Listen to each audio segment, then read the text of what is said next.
Of course, we're talking about weather once again here at 5:30. Good to see you again, everyone. I'm Dan Jaehnig. And I'm Emily Voles. We're beginning this evening with the Storm Team 10 weather alert, tracking some potential snow on the way. That's right. Chief Meteorologist Mark Searles is trying to zero down on which track this storm will take. Mark? Yeah, and we still have 3 days to kind of fine-tune that, Dan. So 3 more days of hearing about this storm, right? And you can see the energy from the system is still sitting out here in the Rockies tonight. So as this energy slides off the Rockies and then eventually helps the storm evolve over the next 24 to 36 hours, the forecast guidance will get better and better. I've got to tell you, already today in the afternoon forecast runs, there's been a little bit more consistency in it. So certainly by tonight and tomorrow morning, we're going to feel a lot more confident about which path this is going to take. Now, all along, it has been suggesting that we will remain on the northern fringe of the storm with the heaviest snow totals down across the mid-Atlantic states. Really, Virginia, western Virginia, and West Virginia, the high elevations, they could be talking about over 2 feet of snow from this. Again, for us, as we remain on the northern fringe of it, there's still some possibility for the storm to wobble. It's a massive system. The trend today, however, has been for that track to be just a little bit farther south. So if that continues tonight into tomorrow, then we're going to see snow totals and the impact of the storm really begin to be lessened across southern New England and still be concentrated across parts of the mid-Atlantic. Again, we're talking about Saturday afternoon into Sunday morning for the height of the system. So a lot more to talk about with the impacts from this, the snow total map updated, and all that good stuff coming up in just a few minutes. Dan and Emily, I'll see you then. Mark, thanks so much. We're following breaking news right now at 5:30, everyone.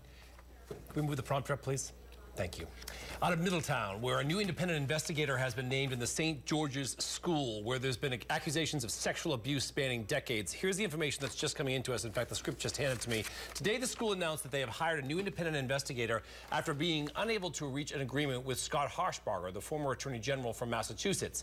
The school and a group of alumni making the accusations had announced the former Massachusetts Attorney General would be leading the investigation. Well, now Martin Murphy, a partner at a law firm out of Boston and a former district attorney, has agreed to serve as the independent investigator. Again, that story breaking just seconds before airtime. We're also learning new details now on a shooting on a local highway. Yeah, happened on 146 in Providence last night. Sierra Putman is live in the newsroom with what happened and what police are saying. Well, the good news is the female driver of this SUV is okay. Police say the reason for the shots is still unclear.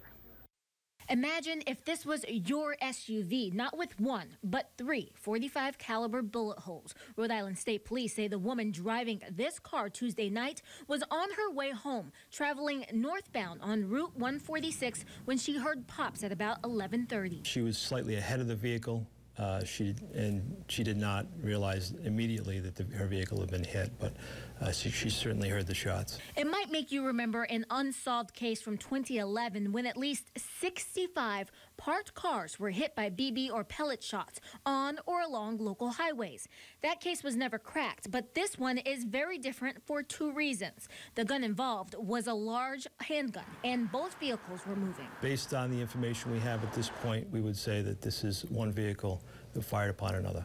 The good news, the woman inside was not injured. Lieutenant Colonel Todd Catlow, Deputy Superintendent for the State Police, says troopers are now looking for a dark-colored sedan. This is what she told police happened prior to the shots. Encountered a dark-colored sedan with tinted windows in the area of 95 near the mall. And